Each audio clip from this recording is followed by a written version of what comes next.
सही हुआ, बिल्कुल सही हुआ। चोर तो है सारे। सब कुछ तो उन्होंने बिकवा दिया है, अब देश बिकवाएंगे और क्या होगा। हिंदुस्तान में डिक्टेटरशिप चल रही है, जबरदस्ती अपने कानून अपनी मर्जी से जो चाहते हैं वो करना चाहते हैं वो। मनीष सिसोदिया को गिरफ्तार किया गया, एलजी को गिरफ्तार क्यों नहीं किया गया?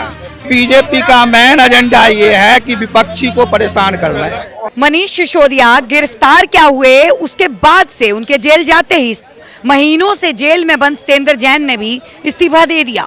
अब दो पद जो है यानी कि आम आदमी पार्टी के कई मंत्रालय जो मनीष सिसोदिया और सतेंद्र जैन संभाला करते थे वो खाली हो चुके हैं और अब अटकलें ये लगाई जा रही हैं कि आतिशी और सौरभ भारद्वाज अब कमान संभालेंगे। जनता कितनी खुश है? संभाल पाएंगे आतिशी और सौरभ भारद्वाज? संभाल लेंगे। हाँ। तो अब तक तो ये बोला जाता था सतेंद्र जैन और मनीष सिसोदिया जो हैं वो सबसे अच्छे नेता हैं। ऐसा कुछ नहीं है। जेल क्यों होगी? जेल होगी, जो गलत करेगा उसको जेल होगी। हाँ। शराब आपने भी पी होगी? हमने जो बेशराब तो पैसे फ्री तो उन्होंने सभी को दी थी ना। ना, हमने फ्री नहीं ली। क्या कहेंगे, मंत्रालय को संभाल पाएंगे आतिशी और सौरभ भारद्वाज? जिस तरीके से उनका नाम लिया गया है, जो सतेंद्र जैन और मनीष सिसोदिया ने इस्तीफा दे दिया है, तो अब मंत्रालय जो है वो आतिशी और सौरभ भारद्वाज को मिलेंगे। संभाल पाएंगे? अच्छे से उधर नहीं संभाल पाएंगे मैडम। नहीं संभाल पाएंगे। क्यों? क्यों? उनको एक्सपीरियंस नहीं है ना अभी हाँ। संभालने का। विधायक तो हैं वो लोग। हाँ। तो जितना अच्छा इन्होंने कराया था इतना अच्छा तो नहीं कर पाएंगे। अगर इतना अच्छा किया था तो जेल में क्यों गए फिर? मैडम जेल में तो दोनों ही जेल में हैं। गांधी जी भी जेल में गए थे, भगत सिंह भी गए थे, अन्ना हजारे भी जेल काट के गए। ये तो बड़े बड़े अच्छे आदमियों का सौभाग्य है जो जेल। आपको लगता है कि बहुत जल्द बाहर आएंगे हैं? हाँ जी, हाँ जी, जरूर बड़ा आएंगे। अच्छा किया था उन्होंने, एक के बाद एक दारू की बोतल फ्री बांट के। जी जी, बहुत अच्छा किया था। देखो, हम तो बीजेपी के हैं। बीजेपी के? हाँ जी, कट्टर हिंदू है हम तो। और हम आप पार्टी को सपोर्ट नहीं करते हैं। बिल्कुल। मनीष सिसोदिया सही गिरफ्तार हुआ? हाँ, सही हुआ, बिल्कुल सही हुआ। चोर तो है सारे। बीजेपी संभाल लेगी बोल दो। हाँ जी, बीजेपी संभाल लेगी वो तो। जब से इन्होंने कदम रखे हैं, इतने मजबूत हैं ये आम आदमी, ये बीजेपी वाले। मनहूस है? हाँ, मनूस भी नहीं, महामनूस है ये। क्यों? बिजनेस खा गए, हर चीज किसका? खा गए। हाँ। आज किसी भी व्यक्ति से पूछिए कोई खुश है बिजनेस के मामले में? ये सबसे बड़े मनूस में इनको मानता हूँ बिजनेस के मामले में। कोई एक बंदा बता दो खुश हो तो। बड़े बड़े बिजनेसमैनों को, अडानी को, जिसका नाम नहीं सुना था हमने, हमने नहीं, हमने नाम नहीं सुना था। क्या बोल रहे हैं? हाँ, बिजनेस है। हाँ, क्या बोला आपने? नहीं मर रहा है, बहुत बढ़िया चल रहा है देश।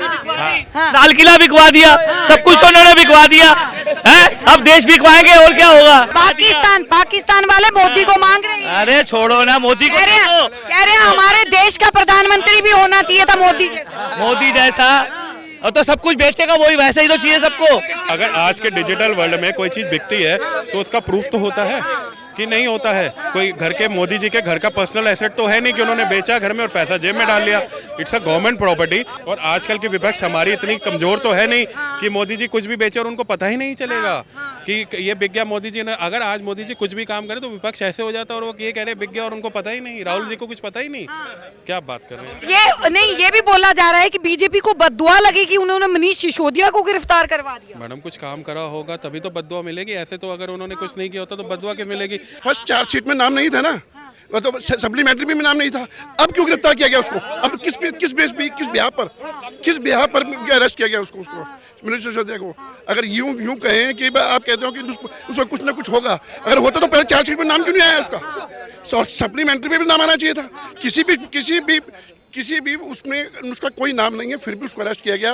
आपके हिसाब से बीजेपी ने डिक्टेटरशिप है, इसका मतलब ये है कि हिंदुस्तान में डिक्टेटरशिप चल रही है, जबरदस्ती अपने कानून अपनी मर्जी से जो चाहते हैं वो करना चाहते हैं वो। ये नहीं कहना कि मैम, अगर डिक्टेटरशिप होती तो सुप्रीम कोर्ट में आप वालों ने पिटीशन डाली थी। तो सुप्रीम कोर्ट में अगर डिक्टेटरशिप है तो जब अभी कह रहे थे कुछ नहीं बिका, जिसको बेचा था रेल भेज दी, ट्रेन भेज दिया, एयरपोर्ट उसको दिया, अडानी को दिया ना, तो फिर वो खुद ही भाग रहा है। वो अडानी खुद भाग रहा है, खुद ही। उसको जितने शेयर मार्केट है 50% लेस हो गया उसका, अभी थोड़े दिन बाद और लेस होने वाला है। अब उसको आखिर लास्ट तो भागना ही पड़ेगा उसको। अब जो LIC है, जिनका लोगों ने SBI में पैसा लगा रखा है, वो पैसा डूबेगा, 101% डूबेगा। कब तक संभालेगी सरकार? कब तक संभालेगी उसको साहब? क्योंकि 101% पैसा तो LIC का लगा ही था ना। अडानी अपने ग्रुप हिसाब से अडानी को बचा रहे हैं मोदी। तो 100% बचा रहे हैं, उसको बचा रहे हैं। अब पौने घंटे की स्पीच के अंदर मोदी जी ने एक बार भी अडानी के अगेंस्ट बोला कि भाई हम उस पर कार्रवाई करेंगे। ये भी तो बोल सकते थे कि भाई अगर कुछ गलती मिलेगा तो हम कार्रवाई करेंगे, लेकिन उन्होंने अडानी का नाम ही नहीं लिया। तो इसका मतलब ये कि इनकी कोई मिली भगत है। ये तो अब सिर्फ आम आदमी पार्टी के पीछे हाथ धो के पड़ी है। उनका काम ही यही है, जो बीजेपी के अगेंस्ट है उनके पीछे सीबीआई लगा दो, ईडी लगा दो, और कोई दूसरे को जो है ना राजनीति में बढ़ने मत दो। बीजेपी इस देश को रसातल में देने के लिए पड़ी है, नहीं तो सारा इंडिया करोड़ों आदमी के लोगों का पैसा लेकर चला गया। उसका संपत्ति बेच करके गरीब आदमी को, तो हमारा 5 लाख रुपए है, कहाँ गया पैसा? कौन लेके चला गया? कौन लेके? सहारा इंडिया तो सहारा मोदी ने बनाया है सहारा। अरे तो भाई साहब देश का प्रधानमंत्री, उसको नहीं बोलेंगे तो किसको आज से बोलेंगे? सहारा चल रहा है, मोदी तो आज प्रधानमंत्री सॉरी मेरा 10 साल बना है आज।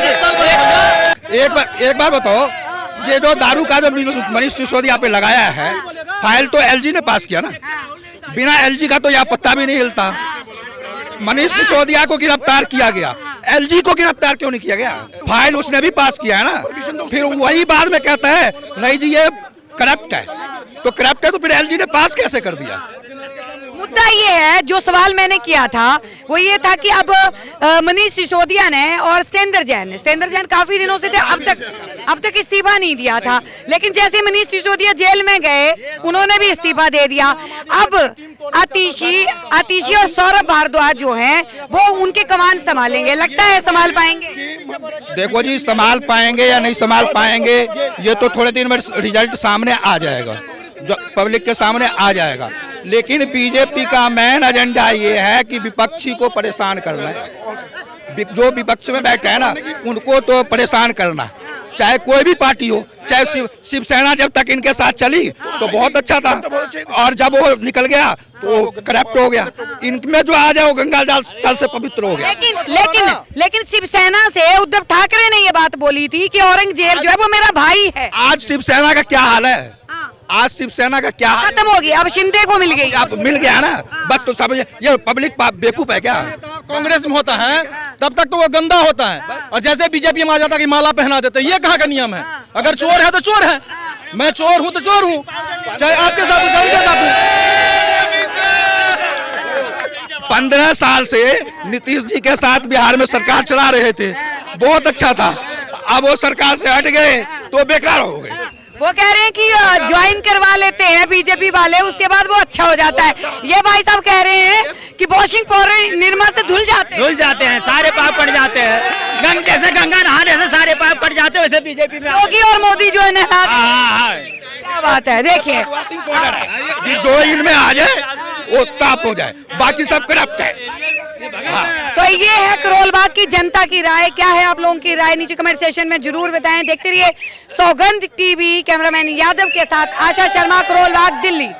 आप देख रहे हैं सौगंध टीवी, सौगंध वतन की।